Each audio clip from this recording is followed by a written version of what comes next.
Want to instantly make your conversations more engaging? Well, there's a simple trick, and that's using someone's name. But timing is everything. In this video, I'll show you how to use names in the right way to build stronger connections.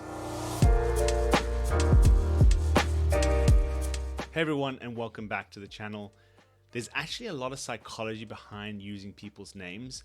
Now, I'm not going to go into all the detail here, but studies show that it makes interactions feel far more personal and engaging.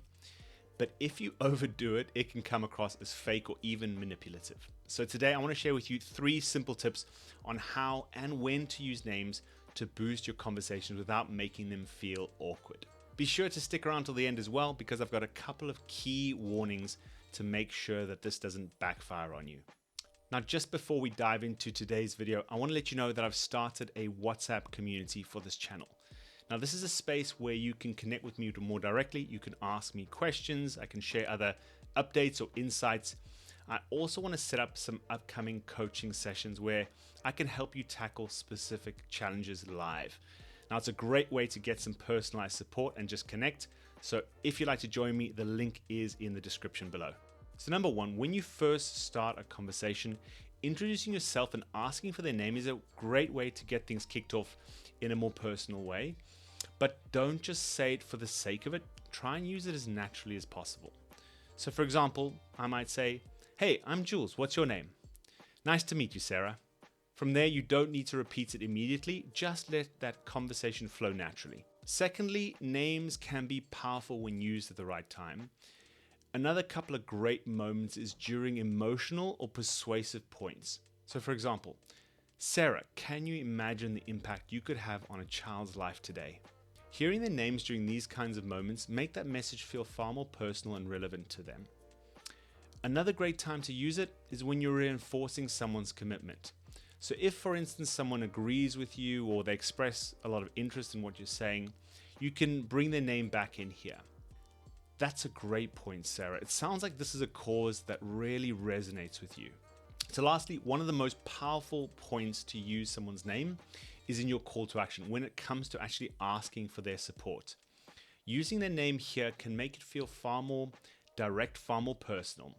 So instead of using a generic ask, try something like, "Sarah, would you be willing to join us today and make a massive difference?"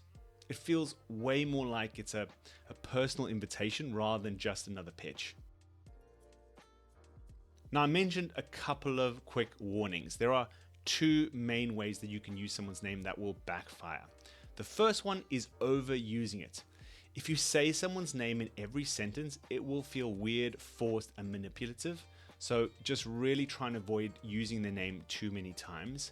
The second big pitfall is if you get it wrong. So if you mispronounce someone's name or you forget it altogether, this will actually break trust rather than building it. So my recommendation is, if you do find yourself forgetting someone's name or you don't feel confident you can say it correctly, just don't use it for the rest of the conversation. So the big idea here is that names are really impactful, but you've got to use them strategically. Make it feel natural, and it can be one of the most powerful tools in your fundraising conversations. I'd like to recommend that you start trying to use someone's name 3 times during a conversation.